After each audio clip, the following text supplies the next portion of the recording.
किसान साथियों, कम लागत में ज्यादा उपज के लिए इफ्को नैनो डीएपी से बीज और पौध का उपचार जरूर करो। गेहूं, जौ, चना, मेथी, जीरा जैसी फसलों के लिए 1 किलोग्राम बीज को 5 मिलीलीटर नैनो डीएपी से उपचारित करो। सरसों की फसल के लिए 1 किलोग्राम बीज के लिए 10 मिलीलीटर नैनो डीएपी से उपचारित करो। पौध वाली फसलों में 1 लीटर पानी में 5 मिलीलीटर नैनो डीएपी से जड़ का उपचार जरूर करो। किसान साथियों, नैनो डीएपी से खर्चा कम और उत्पादन ज्यादा। किसान साथियों, कम लागत में ज्यादा उपज के लिए इफ्को नैनो डीएपी से बीज और पौध का उपचार जरूर करो।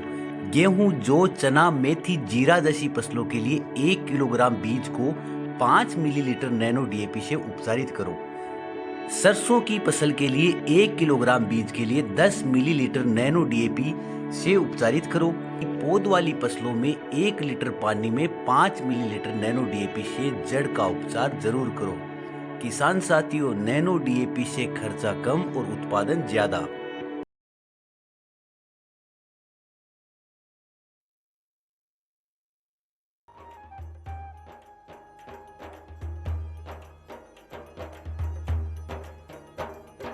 देख लो चौपाल रे सब बड़ा बडेरा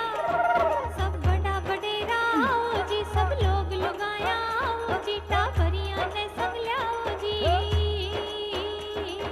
देख लो चौपाल रे सब बड़ा बडेरा आओ जी, सब लोग लगाया आओ जी, टाबरिया ने सब लाओ जी।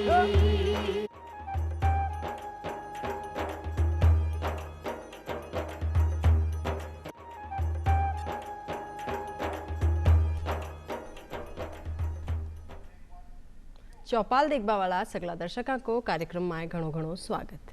दर्शक भाई बहनों, जिंदगी को राखणो है जे खुशहाल, जिंदगी ने राखणो हुए जे खुशहाल, तो राखणो पड़ेलो आपने स्वास्थ्य को ख्याल। स्वास्थ्य ने देवोला जद पहलो स्थान, जदि तो हुएलो सगली बीमारियां को निदान। और जब बात आवे बीमारियां का निदान की, और निदान को जो उपचार है आपने वो मिल जावे आपके घरा के आसपास ही, तो कतरी अच्छी बात हो जावे। हाँ, मैं बात कर रही हूँ आपने आसपास में प्रकृति को वो अमूल्य अनमोल उपहार जो आपने पेड़ पौधा वन औषधियाँ जड़ी बूटियाँ का रूप में मिला है, वह औषधियाँ को अगर आप उपयोग जान लिया, बाका बारे में अगर आप जानकार हो जावा, तो आपने निदान आपने घर ही आ जासी, आपने आसपास ही आपने बा बीमारियाँ को निदान मिल जासी।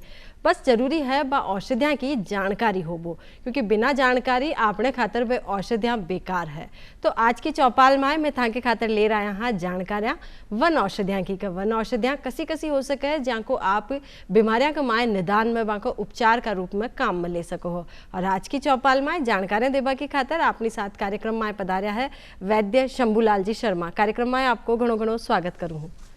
आप वन औषधि विशेषज्ञ है और आज आप शंभूलाल जी से जाना ला के किया जो वन औषधियाँ की आप बात कर रहे हैं हाँ बे कसी हो सके है, खटे खटे मिल सके है। सबसे पहले मैं वही जानबो चाहला शंभूलाल जी के वन औषधियाँ कहीं हुए कहीं घर के आसपास में मिलवा वाली औषधियाँ ही वन औषधियाँ हुए हैं, आपको कहीं महत्व है?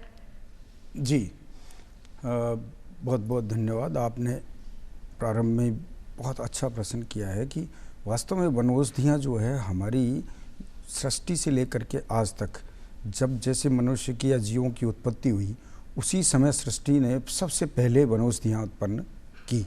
जैसे कि अपनी कहावत है, पानी पहली पाड़, तो जो पाड़ है पहले बनती है, पानी के लिए बाद में सोचते हैं। ठीक उसी तरह ईश्वर ने पहले स्वास्थ्य के लिए, शरीर के लिए सोचा और पहले जड़ी बूटियों की उत्पत्ति हुई, उसके बाद जीवों के और प्राणियों की हुई। तो ऐसे में जो वनौषधियाँ हैं, जड़ी बूटियाँ हैं, वो कोई और नहीं बाकी सृष्टि के द्वारा उत्पन्न हुई पेड़ पौधे, घास फूस, जिन्हें हम सामान्य रूप से जानते हैं और हमारे आसपास बहुतायत में पाए जाते हैं, वो सभी हरे और सघन या भूमि के नीचे जो कंद रूप में पाए जाते हैं, वो वनौषधियों के स्वरूप काम में लिए जाते हैं। तो यह है वन औषधियाँ जी। यही जो आज का टाइम में देखा, और आपनो जो प्रदेश है जी तरह की अपना प्रदेश की जलवायु है, तो आपने आसपास में कसी कसी औषधियाँ मिला है? जी, दरअसल आज के वातावरण के अनुसार हम अगर ये कहें कि हम उष्णकटिबंधीय प्रदेश में हैं, राजस्थान का, तो इसमें क्या है कि ये अपने आप में एक उष्णकटिबंधीय प्रदेश होने के कारण यहाँ कंटीले पेड़ ज़्यादा होते हैं, और जहाँ नमी युक्त स्थान होते हैं वहाँ पर सघन पेड़ पौधे और फूल युक्त पौधे होते हैं, कंद युक्त होते हैं। हमारे यहाँ जितने भी पौधे होते हैं तो उसी बीमारियों के आधार पर, जो इस क्षेत्र में बीमारियाँ होती हैं उन्हीं के आधार पर जड़ी बूटियाँ उत्पन्न हुई हैं और वो हमारे यहाँ पाई जाती है। जैसे मान लीजिए शीत भी उतनी पड़ेगी तो उष्णता भी उतनी पड़ेगी। तो ऐसे में क्या है कि जैसे मान लीजिए, अब इसको यूँ मानिए कि जैसे हमारे यहाँ कंटकारी है। कंटकारी हमारे यहाँ अपने आप में जो मरुस्थलीय पेड़ जगह है वहाँ पर सबसे ज़्यादा पाई जाती है। जैसे सतावरी है, कंद है। उसी के अनुसार जैसे अश्वगंधा पाढ़ड़ है, जिसको हमारी भाषा में बोलते हैं। तो अश्वगंधा तो राजस्थान का वर्ल्ड लेवल पर सबसे ज़्यादा प्रसिद्ध है, और उसमें भी अगर हम कहें कि नागौरी अश्वगंध, नागौर राजस्थान में ही है, और नागौरी अश्वगंधा विश्व में सबसे ज़्यादा बिकने वाली वनौषधियाँ या जड़ी बूटी है। तो ऐसे में हमारे आसपास बहुत सारी जड़ी बूटियाँ हैं, जिनमें जैसे दांतों के और मुंह के रोगों के लिए आप जैसे अपनी लूम की बात करें तो बबूल, देसी बबूल की बात करेंगे। उसके अलावा जैसे रोहिड़ा हमारे राजस्थान का टीक वृक्ष कहलाता है। रोहिड़ा रक्तज व्याधियों के लिए, क्योंकि जहाँ गर्मी होती है वहाँ लीवर की और रक्तज व्याधियाँ ज़्यादा होती है, वहीं पर स्किन की ज़्यादा होती है। तो हमारे यहाँ जैसे नीम है विशेषकर, उसी के साथ साथ नीम के साथ हमारी इस क्षेत्र में जैसे जड़ी बूटियाँ हमारे पवाड़ वगैरह होती हैं, काशमर्द होते हैं। तो ऐसे कई चीज़ें हैं जो हमारे यहाँ पाई जाती हैं। तो अब औषधियाँ हैं जो आपने आसपास में मिला है, मिलती है। और आपने शंभू जी आ बात सही बताई कि पानी सु पहली पाड़ बांधनो, जब बीमारी आवे जब आपने वे जड़ी बूटियाँ हेरबा कौन जानी है, पहली सु आपने बाकी जानकारी राखनी पड़ेली कि कसी टाइम कसी जड़ी बूटियाँ आप दे सका हाँ, कशा पेड़ पौधा आपने उपयोग का औषधि का रूप में आ सका है। तो बा जानकारी आपने पहले राखनी चाहिए। आपने अभी जानकारी होनी चाहिए कि अपना आस पास में बा औषधि खटे मिले है जब आप बिना बिना लेबा जा सका। तो पानी पहली पाड़ बांधनी, बीमारियों पहली नंगर राखनी के खटे कसी औषधि मिले है। एक आगे जब आप जाना तो जो आप बताया कि आप का आसपास में कशी औषधियाँ मिले है वो तो आप बता दिया, लेकिन भाई बाकी पिछाण किया करा। हाँ, ये एक बहुत गंभीर प्रश्न है वैसे तो, कि हम जब किसी चीज़ को जानेंगे तभी उसको उपयोग में ले पाएंगे, और सिद्ध रूप से उस औषधि का प्रयोग उस बीमारी के लिए काम में लेंगे जिसके लिए कि प्रकृति ने उसको जन्म दिया है या पैदा किया है। ऐसे में पहचान के लिए सबसे पहली चीज़ तो ये है, देखिए कि हम प्राचीन काल से आयुर्वेद विज्ञान अकेला विज्ञान ही नहीं है, ये हमारे जीवन के साथ चलने वाली एक अपने आप में विधा है या परंपरा है। इसको परंपरा कहेंगे तो ये पिछड़ रही है, परंपरा नहीं कहेंगे, ये अपने आप में हमारे जीवन के साथ चलने वाला एक सिद्ध विज्ञान है। दूसरी ये मान्यता है। तीसरी सबसे बड़ी बात यह है कि हमारे प्राचीन काल से पूर्वज ऋषि मुनि हों, हमारे पूर्वज दादा दादी नाना नानी आदि जो भी हमारे पूर्वज थे, उन्होंने एक एक पौधे के बारे में कई प्रयोग बताए और वो नुस्खों के रूप में जाने गए। तो दादी नानी के नुस्खे आज भी अगर हम अपनाते हैं तो हमें किसी और औषधियों की ज़रूरत नहीं पड़ेगी। उनमें से मुख्य रूप से जैसे मैं आपको नाम बताऊंगा तो आप कहेंगे कि अच्छा ये बात है। जैसे कि आप ये देखिए कि चिरमी का एक गीत आता है, चिरमी रा डाला चार। तो चिरमी जो होती है अपने आप में एक बेल होती है, पेड़ नहीं होता। और वो चिरमी का प्रयोग देखिए क्यों इसका इतना अच्छा गीत बना कि चिरमी जो है माउथ फ्रेशिंग का काम करती है। अगर मुंह में कहीं स्मेल आ रही हो तो उसका पत्ता चबा लो, उसकी जड़ चबा लो। उसकी जड़ एक मुलेठी का रूप देती है, मुलेठी के रूप में काम में लेते हैं। तो गले में खरखरास हो, कफ बन रहा हो, खांसी हो, एसिड बन रहा हो तो उसकी जड़ का प्रयोग करके और मुलेठी की जगह प्रयोग में ले लेते हैं। तो वो चिरमी है, इसलिए उसका इतना प्रसिद्ध गीत है।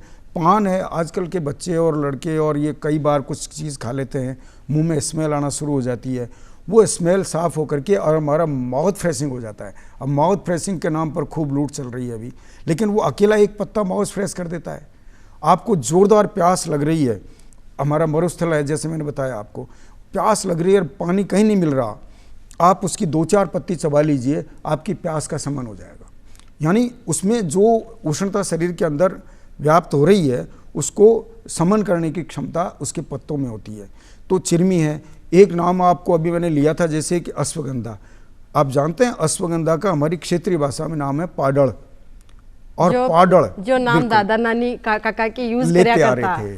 और बहुत शक्तिवर्धक औषधि है, हमारे नर्वस सिस्टम को स्ट्रॉन्ग करने वाली है, वेदना को यानी दर्द को शांत करने वाली है, बीपी को कंट्रोल करने वाली है, पौरुषत्व बढ़ाने वाली है, और इससे बढ़कर एक और चीज़ है कि मनोरोगों को दूर करने वाली औषधि है।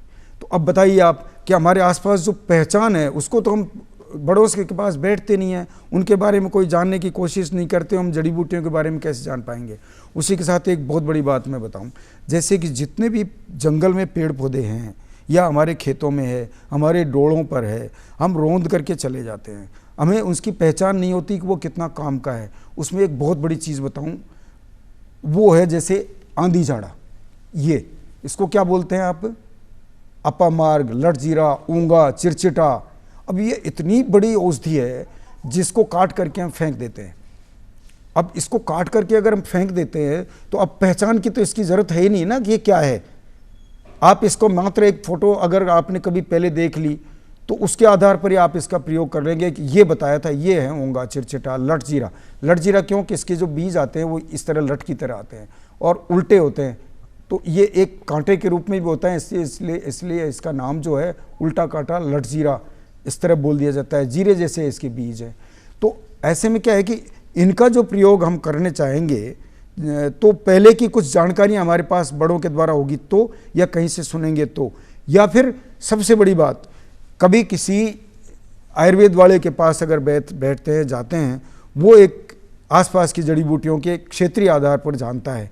कई चीज़ें हमारे जैसे जयपुर के आसपास है वो जोधपुर में नहीं है, जोधपुर में है वो हमारे इस तरफ अगर जाएं तो धौलपुर, करौली और इस साइड में नहीं है, तो उस स्थानीय चिकित्सक भी वहाँ का वो जड़ी बूटियाँ बताएगा कि यहाँ ये पाई जाती है। आज लटजीरा आप बताया कहीं की औषधि है, कद ले सका अपन? जी, ये एक बहुत बड़ी औषधि है।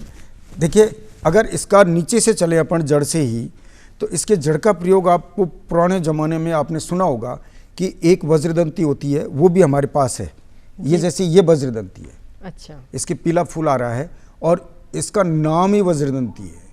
कैसे है वज्रदंती कि ये वज्रदंती दांतों के दर्द के लिए है, मसूड़ों के दर्द के लिए है, दांतों को मजबूत और वज्र के समान बनाने के लिए है, इसलिए इसका नाम वज्रदंती है।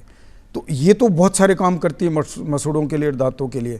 लेकिन अपामार्ग के लिए आपने पूछा है, इसलिए सबसे पहले मैं अपामार्ग के बारे में बताऊंगा कि अपामार्ग, ठीक है, ये अपामार्ग का मतलब ये हो गया कि इसका जो विपरीत क्रम है औषधि है गुणों का, वो अपने आप पे ये मार्ग प्रशस्त करते हुए संपूर्ण रूप से ऊपर से नीचे तक के संपूर्ण रोगों को ये ठीक करता है। ठीक है ना। तो ऐसी स्थिति में जड़ का प्रयोग, मुंह के दांत में किसी भी प्रकार का दर्द हो रहा हो, इसकी मोटी जड़ लेंगे, छीलेंगे और उससे मंजन करेंगे, मतलब दातुन करेंगे, उस समय तुरंत विदिन 5 मिनट्स वो दर्द चले जाएगा। प्रत्यक्ष कई बार आप अगर करके देखेंगे तो आप बताएंगे, मैंने किया है इसलिए बता रहा हूँ। तो इसकी जड़ का प्रयोग जो है दांतों के दर्द को नष्ट करता है। इसके अलावा दांतों में अगर कीड़े हैं तो ये और एक भूमि आंवला है और एक वज्रदंती है, इन तीनों की जो जड़ है उसका रूई के फोए में रस ले करके और यहाँ दांतों के लगा दीजिए, 2-3 मिनट में वो कीड़ा जो है घायल होकर के बाहर आ जाएगा, नष्ट हो जाता है।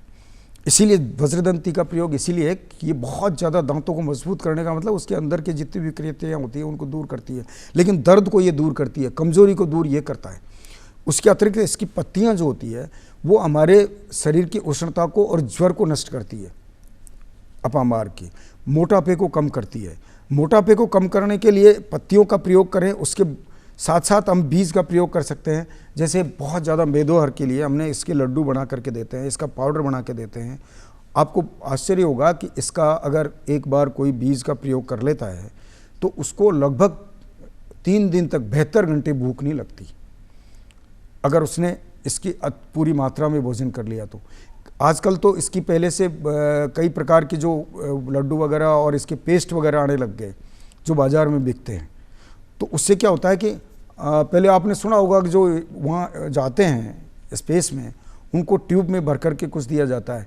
तो प्रारंभिक तौर पर ये कहा गया था, वास्तविकता कुछ और हो सकती है, लेकिन इसके बीजों का प्रयोग किया गया था ताकि उनको भूख नहीं लगे।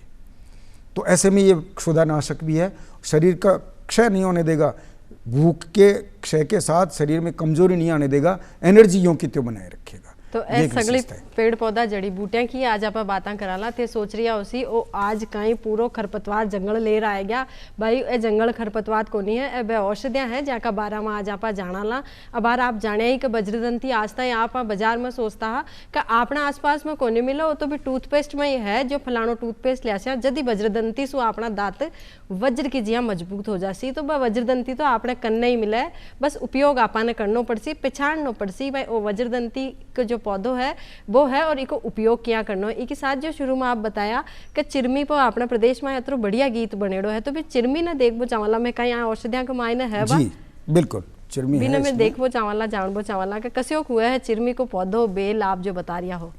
देखिए चिरमी की बेल जो है अब आप इसको देखेंगे तो ये चिरमी की बेल है और ये अपने आप पे पेड़ों पर खूब छाई हुई होती है। इसके बीज आते हैं तो लाल लाल लाल गुंजा बोलते हैं उसको, बीजों को गुंजा, इसका नाम भी गुंजा बोल देंगे क्यों बीज का नाम गुंजा है। तो पेड़ की पहचान उसके फल से होती है, कई पत्तियों से होती है। तो ये गुंजा चिरमी बोलते हैं इसको।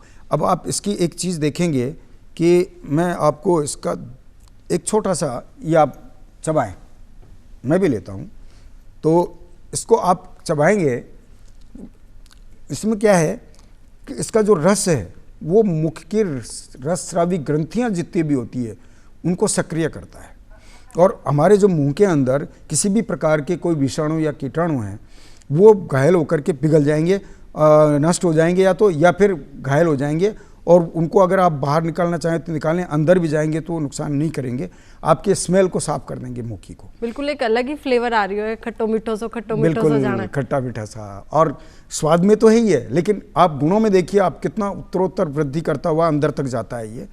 तो हमारे गले को भी साफ करता है, मुख को भी साफ करता है, मुख शोधन के साथ में हमारी जो रसना है, जिह्वा है, तो रसना इसलिए कहा गया है कि रस की ग्रंथियाँ जितनी भी होती है वो ऊपर से लेकर नीचे तक, तालू तक, उनको ये शुद्ध करती हुई जा रही है। तो रसना को भी ये शुद्ध कर रही है, इसलिए इसका रस कभी खट्टा कभी मीठा, विशेषकर मीठा दिखाई दे रहा है।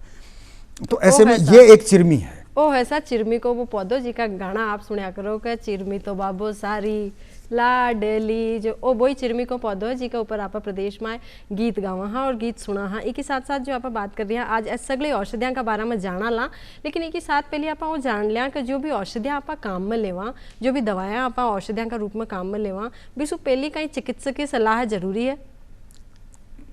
देखिए अभी मैं प्रसंगवश बता दूं कि पहले मैंने एक बात कही थी कि दादी नानी के नुस्खे वो प्रामाणिक है, उनमें सलाह की कोई ज़रूरत नहीं है। जैसे कि आपको मैं बता दूं कि हमारे सर्दी जुकाम होती है सर्दियों के दिनों में, उनमें हम सामान्य रूप से कभी भी उठा करके और जैसे काली मिर्च, सौंठ, गुड़, मुलेठी, उनको उठा करके गोली सी बना के चूस लेते हैं, वहाँ चिकित्सक की कोई आवश्यकता नहीं पड़ी। कभी कभी हम ओटावा जिससे बोलते हैं काढ़ा बना करके लेते हैं, तो ओटावे में वही चीज़ें डाल करके जैसे तुलसी, काले मिर्च, सौंठ, पीपल या फिर गिलोय, ये सब डाल करके ले लेते हैं। तो वो प्राचीन काल से जो हम सुनते आ रहे हैं, वो हमारे जो ऋषि मुनि थे वो कौन से पढ़े लिखे थे, उनको ज्ञान दिव्य ज्ञान था। हमारे दादी नानी और जो बड़े हमारे पूर्वज थे वो पढ़े लिखे भले ही नहीं हों, लेकिन उन्होंने जो ज्ञान लिया था वो परंपरागत पहले से आता हुआ ज्ञान ही था, इसलिए उनको प्रामाणिकता की आवश्यकता नहीं होती। हाँ, लेकिन कुछ जिस तरह की बड़ी व्याधि है या फिर हम उस चीज़ को समझ नहीं पा रहे हैं, उसके लिए अगर हम औषधीय प्रयोग करना चाहेंगे तो फिर चिकित्सक से ये सलाह जरूर लेंगे। तो साधारणतः आप उपयोग कर रहे हो जो जरूरी को नहीं, जिया कि एक बात हमारे समझ में आई कि आपने कौन बतायो कि हमारे मम्मी क्या कर रहा है कि खांसी होगी शहद अदरक ले लो ठीक हो जासी। अब भी को कोई मैं प्रमाण मांगवा थोड़ी जाऊँ कि मम्मी आप खट्टा पड्या बिकॉज ये आप क्या करा कि खांसी जुकाम में शाम के टाइम दूध हल्दी ले लिया करा, आपका कोई प्रमाण को नहीं। लेकिन हाँ, ये चिकित्सक के घर का उपयोग है, वह नुस्खा है जो रसोई से कड्योड़ा नुस्खा है। इका ही कोई और नुस्खा जो आप रसोई से शुरुआत करा। आपने बहुत अच्छा प्रश्न किया और मैं चाहता यही हूँ कि हम बाहर जाएं क्यों। संपूर्ण रूप से हमारी जो रसोई है वो एक हमारा मिनी अपने आप में ये मान लीजिए औषधालय है, डिस्पेंसरी है। जो हमारी परंपरागत खान पान था उसको भी हम छोड़ रहे हैं। आप आज वर्तमान में देख रहे होंगे कि हमारे जो खान पान है उससे हम विमुख हो रहे हैं, दूर जा रहे हैं, इसलिए हम व्याधियों की तरफ जा रहे हैं, गिरते जा रहे हैं। ऐसे में हमारा मुख्य औषधालय है अन्नम वही औषधम। पहली बात तो यह है कि हमारा जो खान पान है, अन्न है, वही औषधि है। दूसरी हमारी जो सहायक उनके साथ खाने पीने वाली वस्तुएं हैं वो उनसे भी उत्तरोत्तर और ज़्यादा गुणकारी है। उनमें जैसे आपको अभी बताऊं कि हम प्रत्येक त्यौहार पर अगर पूड़ी पराठा या कोई ऐसी खाने की चीज़ बनाते थे, उसमें आपको याद होगा कि हम अजवाइन का प्रयोग करते थे। बिल्कुल। अजवाइन का क्यों करते थे भाई? हमारे पूर्वज इतने बेवकूफ़ नहीं थे केवल स्वाद के लिए कोई चीज़ को डाल दें। क्या करें, वो तड़ो भुना हुआ है जिस आपा ने कोई अपच को नहीं हुआ है। अपच नहीं होता, गैस नहीं बनाएंगे, अपच नहीं होगा और हमारे एंजाइम्स जो है और ज़्यादा उद्विग्न होंगे। तो ऐसे में क्या है कि हमारी जो रसोई में कुछ चीज़ें मैं आपको 2 मिनट में बता देता हूँ। जैसे एक अजवाइन का प्रयोग मैंने बताया, गैस, अपच और आफरा आदि को नष्ट करता है, वायु को नष्ट करके हमारे पैरों के अंदर जो दर्द होता है, वात कंटक टाइप एक दर्द होता है जो एडी के अंदर तलवों में होता है, उसको भी वो अजवाइन उस तरह खाने से वो दर्द नहीं होता। एक बात। दूसरी बात यह है कि हल्दी का आपने बताया, अदरक का बताया। अब आप इन दोनों के बारे में देखिएगा कि अदरक जो है वो हम हमारी चाय में भी हम काम में लेते हैं, उसका रस निकाल करके गुड़ के साथ, अजवाइन, उस मुलठी के साथ और काली मिर्च, लौंग जो भी डाल करके अगर शहद के साथ चटवा देते हैं, उससे हमारी खांसी दूर होगी, यहाँ तक अस्थमा में भी लाभ होगा, सिरदर्द, छींक और चिपके हुए श्लेष्मिक कफ को वो निकाल करके बाहर कर देती है। तो अब छोटा छोटा नुस्खा है जाना उपयोग में ले और आप घर बैठे ही बा बीमारियां सु निजात पा सका, छोटी मोटी बीमारियां सु। एक ही साथ में आप जो अतरी और जड़ी बूटियां ले रहे हो, मैं बानो पिछाण वो चावला आपका माध्यम से कब जड़ी बूटियां कई काम आवे है और कसी कसी है। जी, अभी आपको मैंने एक चीज़ बताई थी कि अपामार्ग और इसके साथ में वज्रदंती बताई। अब ये तो है बात मुंह की। अब ये एक बेल की चल रही थी हमारे बात।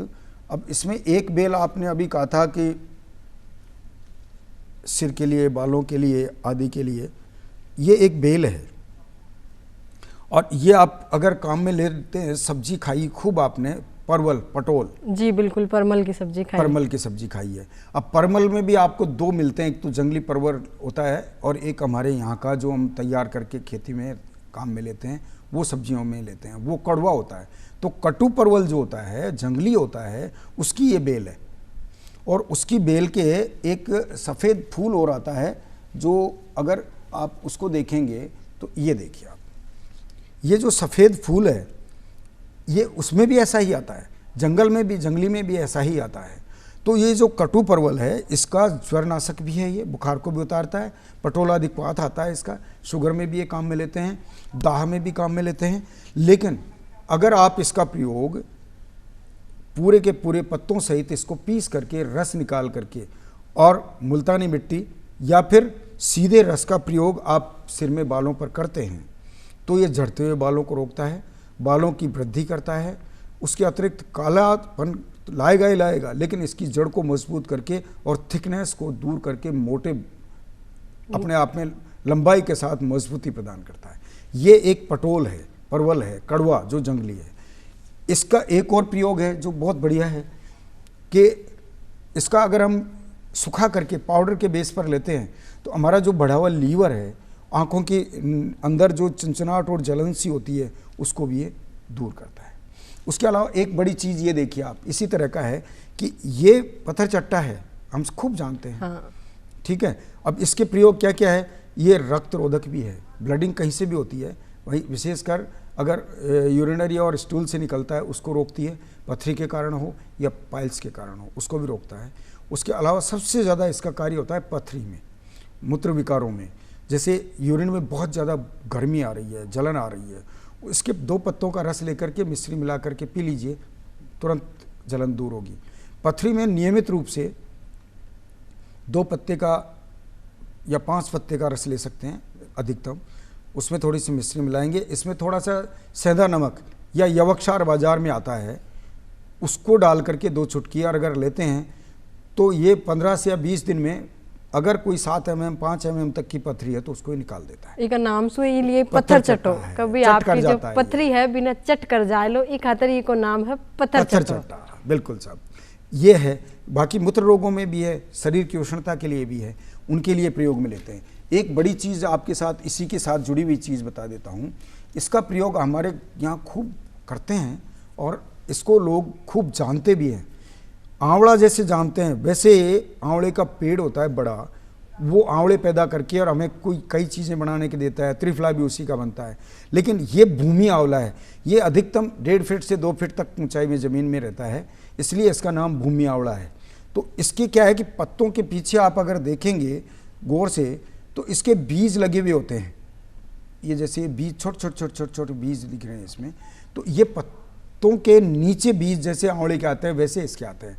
ये क्या करता है कि लीवर को बहुत ज़्यादा एक्टिव करेगा, उसको ताकत देगा, पाचन शक्ति बढ़ाएगा, पित्त का पाचन कर देगा। उसके अतिरिक्त आंतों में सफाई करते हुए नीचे के उंडूक यानी हमारे लास्ट पोर्शन तक को ये साफ करता है और रक्त के अंदर की व्याधि को नष्ट करता है। लीवर को सबसे पहले ये अपने आप में ताकत देकर पाचन की शक्ति को बढ़ा देता है। बिल्कुल ही का पत्ता बिया ही लाग रहा जी, आप बता रहे हो आंवला का रूप में, बस बिसु छोटा है थोड़ा, इसलिए इन भूमि आंवलों के दियो जावे है। जी जी जी। और इसी साथ ही एक बेल सी एक फल सो दिख रही है मैंने गोल गोल जाने, वो कहीं काम को हटजोड़ नाम है, कहीं है ही को। जी बिल्कुल, बहुत सही पहचाना आपने, बहुत अच्छा ही है। मैं देखी घर काम में लेता जिसमें मैंने आप पिछाड़ में आवे है।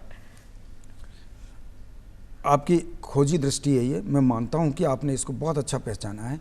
और ये हड़जोड़, अस्थि श्रृंखला, और इसको हम लोग ऐसे आप मान लीजिए कि जैसे हमारी रीढ़ की हड्डियाँ होती है उसमें जो डिस्क होती है उसकी कड़ियाँ होती है, उसी तरह की इसकी डिस्क होती है। इसी तरह ये उसको सबसे ज़्यादा अगर कोई काम में लेने वाली चीज़ है तो ये अपने आप में स्लिप डिस्क की एक औषधि है। जिस तरह इसकी बनावट है, प्रकृति ने इसको बनाया, तो पहचान की जैसे आप पूछ रहे थे, तो स्वतः पहचान हो रही है कि हमारी रीढ़ की हड्डी में अगर कोई विकृति आती है तो उसी के अनुसार की एक औषधि होती है, उसका प्रयोग करो, वो ठीक कर देगी।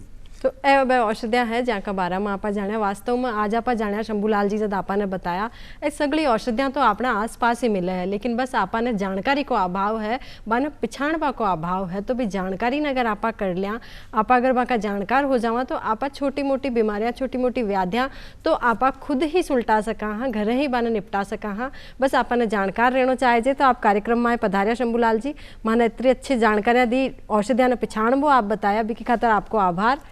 दर्शक भाई बहनों, फिर मिलाना नई चौपाल में नया विषय के साथ। आभार देवो इजाजत, तो राम राम सा।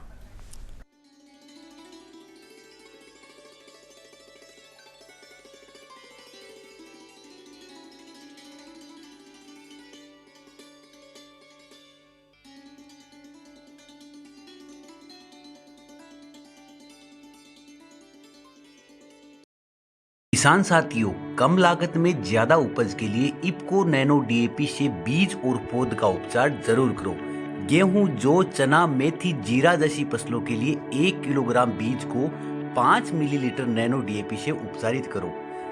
सरसों की फसल के लिए 1 किलोग्राम बीज के लिए 10 मिलीलीटर नैनो डीएपी से उपचारित करो। पौध वाली फसलों में 1 लीटर पानी में 5 मिलीलीटर नैनो डीएपी से जड़ का उपचार जरूर करो। किसान साथियों, नैनो डीएपी से खर्चा कम और उत्पादन ज्यादा। किसान साथियों, कम लागत में ज्यादा उपज के लिए इप्को नैनो डीएपी से बीज और पौध का उपचार जरूर करो। गेहूं, जौ, चना, मेथी, जीरा जैसी फसलों के लिए 1 किलोग्राम बीज को 5 मिलीलीटर नैनो डीएपी से उपचारित करो। सरसों की फसल के लिए 1 किलोग्राम बीज के लिए 10 मिलीलीटर नैनो डीएपी से उपचारित करो। पौध वाली फसलों में 1 लीटर पानी में 5 मिलीलीटर नैनो डीएपी से जड़ का उपचार जरूर करो। किसान साथियों, नैनो डीएपी से खर्चा कम और उत्पादन ज्यादा।